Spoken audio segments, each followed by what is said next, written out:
Cuentacuentos. Naomi Watanabe y Toshiro Ueda creían que el mundo era nuevo, como todos los chicos, porque ellos eran nuevos en el mundo, al igual que todos los chicos. Pero el mundo era ya muy viejo entonces, en el año 1945, y estaban en guerra otra vez, esta vez la Segunda Guerra Mundial. Naomi y Toshiro no entendían muy bien lo que estaba pasando. Vivían en la ciudad japonesa de Hiroshima, con sobresaltos, entre adultos callados y tristes, comiendo los escasos granos de arroz que flotaban en la sopa diaria y escuchando, con miedo, las noticias de la radio. Hablaban de guerra y de muerte por todas partes. Sin embargo, Naomi y Toshiro creían que el mundo era nuevo y esperaban ansiosos cada día para descubrirlo. Y también se estaban descubriendo el uno al otro. Se contemplaban de reojo durante el camino hacia la escuela. Casi no se hablaban. No era necesario, porque Naomi sabía que estaba enamorada de ese muchacho delgado, que más de una vez se quedaba sin almorzar por darle a ella la ración de comida que había traído de su casa. «No tengo hambre», le mentía a Toshiro cuando veía que la niña apenas tenía 2 o 3 galletitas para comer. «Te dejo mi comida», y se iba a correr con sus compañeros hasta que terminaba el recreo, para que Naomi no tuviera vergüenza de comerse su ración. Y es que Naomi lo era todo para Toshiro. Se le anudaba en los sueños con sus largas trenzas negras. Le hacía tener ganas de crecer de golpe para poder casarse con ella, pero ese futuro quedaba muy lejos todavía.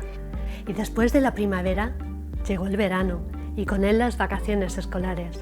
Pero ni Naomi ni Toshiro deseaban que empezara ni el verano ni las vacaciones, porque eso quería decir que tendrían que dejar de verse durante todas las vacaciones, hasta que comenzara el nuevo curso. Acabó junio y Toshiro arrancó contento la última hoja del almanaque.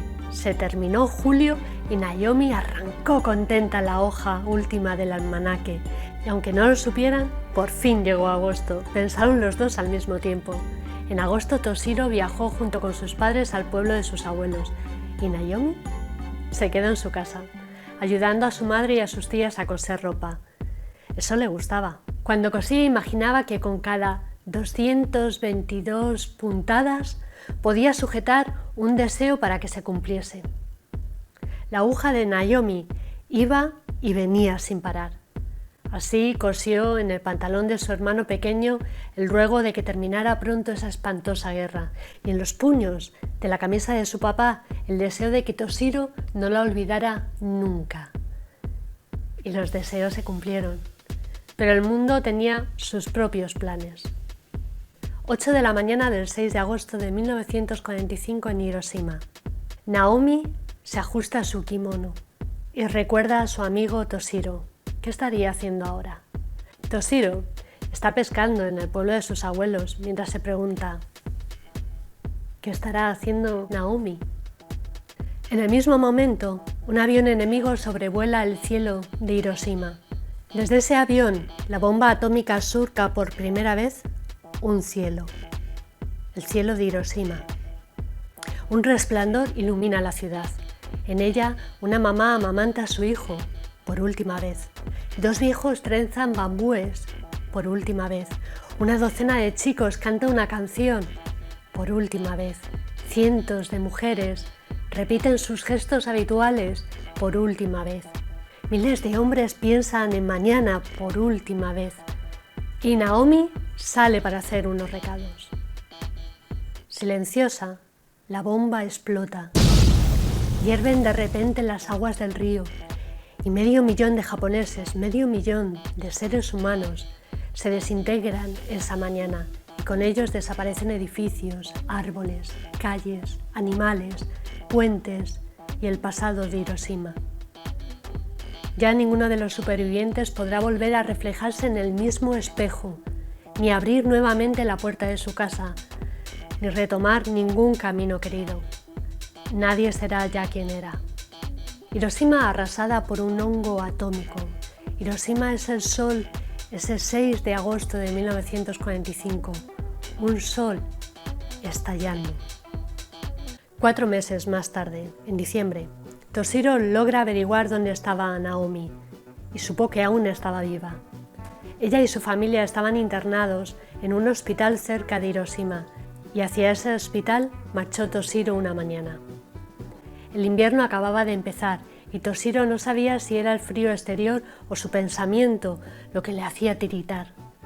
Encontró a Naomi tumbada en una cama, situada junto a la ventana, de cara al techo, con los ojos abiertos y la mirada inmóvil. Ya no tenía sus trenzas. Del pelo solo le quedaba una tenue pelusita oscura. Sobre su mesilla había unas cuantas grullas de papel desparramadas. «Voy a morirme, Toshiro», susurró cuando su amigo se acercó a su cama.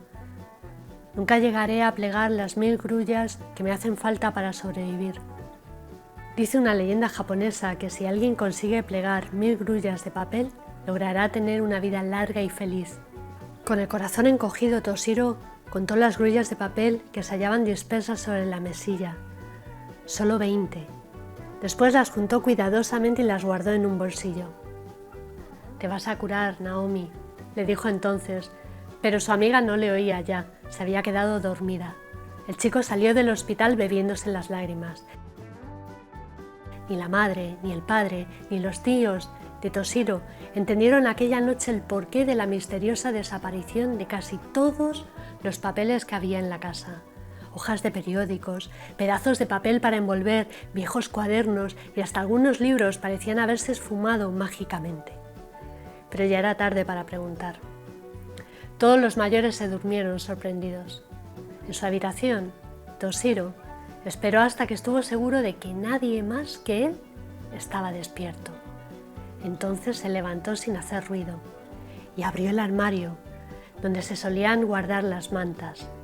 Sacó la pila de papeles que había recolectado en secreto y volvió a su cama.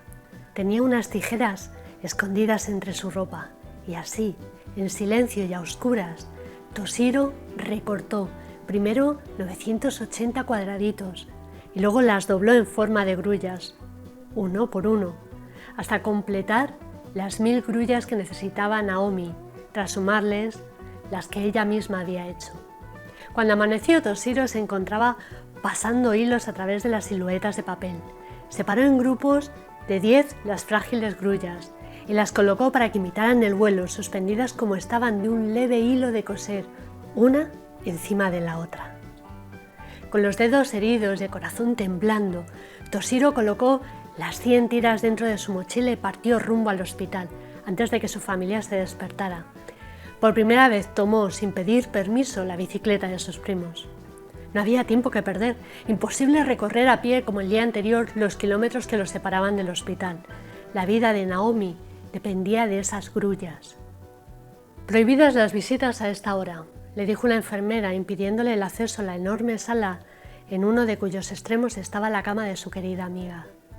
Toshiro insistió: «Solo quiero colgar estas grullas sobre su pecho, por favor». Ningún gesto denunció la emoción de la enfermera cuando el chico le mostró las grullas de papel. Con la misma aparente impasibilidad con que momentos antes le había cerrado el paso, se hizo a un lado y le permitió entrar. «Pero solo 5 minutos, ¿de acuerdo?». Naomi dormía. Tratando de no hacer ruido, Toshiro puso una silla sobre la mesita y luego se subió. Tuvo que estirarse a más no poder para alcanzar el techo, pero lo alcanzó, y en un momento estaban las 1000 grullas colgando del techo. Los 100 hilos entrelazados firmemente sujetos con alfileres. Fue al bajarse de su improvisada escalera cuando se dio cuenta de que Naomi lo estaba mirando. Tenía la cabecita echada hacia un lado y una sonrisa en los ojos. «Son hermosas, Toshiro, gracias». «Hay un millar, son tuyas, Naomi, tuyas». Y el muchacho abandonó la sala sin volverse.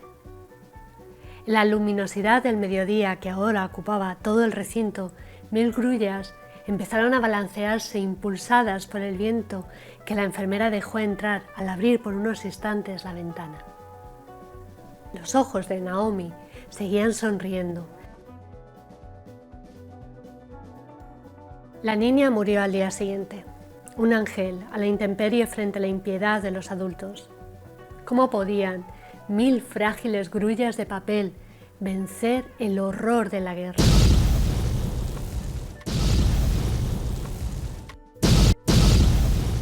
$30 años más tarde, en febrero de 1976, Toshiro Ueda cumplió 42 años y vivía en Inglaterra. Se casó, ahora tiene 3 hijos y es gerente de una sucursal de un banco. Como es muy serio y poco comunicativo, ninguno de sus empleados se atreve a preguntarle por qué. Entre los papeles, informes y mensajes telegráficos que hay sobre su mesa, siempre hay algunas grullas de papel dispersas al azar. Grullas hechas por él, pero sin que nadie lo vea. Grullas desplegando sus alas en las que se descubren los números de la calculadora. Grullas surgidas de servilletas de papel de diferentes restaurantes. Grullas y más grullas. Y los empleados comentan, como en broma, que el gerente debe de creer en alguna superstición japonesa. ¿Algún día completará las 1000? Cuchichean entre risas. ¿Se animará entonces a colgarla sobre su escritorio? Ninguno sospecha la entrañable relación que esas grullas tienen con la perdida Hiroshima de su niñez, con su perdido amor primero.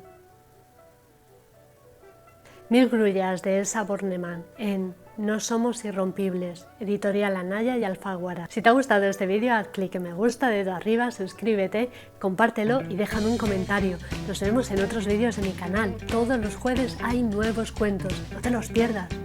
¡Hasta luego!